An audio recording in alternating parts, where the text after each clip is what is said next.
Further afield now in New York, a pro-Israel rally is underway right now following that recent escalation between Israel and Hamas and the subsequent ceasefire. Our senior U.S. correspondent Mike Wagenheim is live on the ground.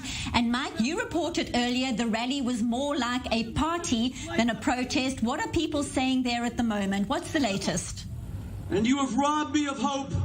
As the last of my children it's gotten a little bit more serious since the music died down, and we've had speaker after speaker here talking about the seriousness in which this conflict needs to be fought, and you will never take away my belief. The fact that the ceasefire has been called into effect doesn't end the conflict. The danger is out there. The danger is out there.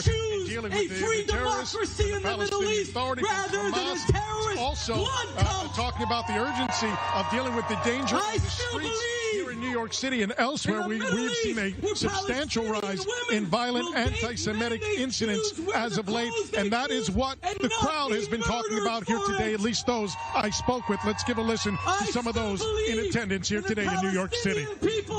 I made it my life's mission to be involved in Israel advocacy, to fight anti-Semitism, to fight terrorism, to fight BDS, to fight all the roots of hatred against Israel, a sovereign country that has every right to defend itself. I think as a Jewish people, we need to support and show support for our land, for our government. It might not be to all our agreements of what they're doing, but still we have to show our support and show our love to Israel. We are seeing anti-Semitic attacks on Jewish communities all over the world. We're seeing them here in New York, we're seeing them in Brooklyn, we're seeing them in Queens, we're seeing them in Florida, we saw them in Los Angeles. They are deplorable and insufferable, and we cannot accept this.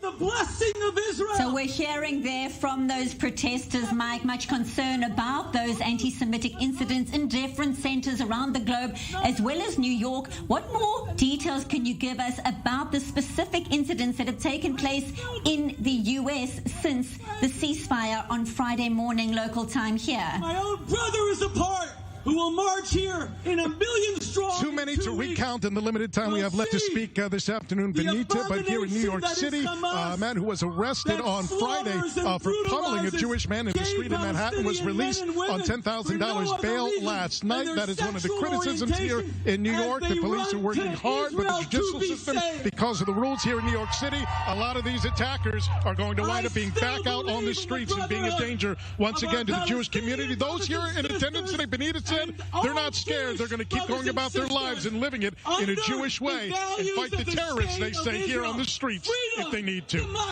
Thank you so much, senior U.S. correspondent Mike Wagenheim, live from New York. More to come from Mike, of course, in the coming hours.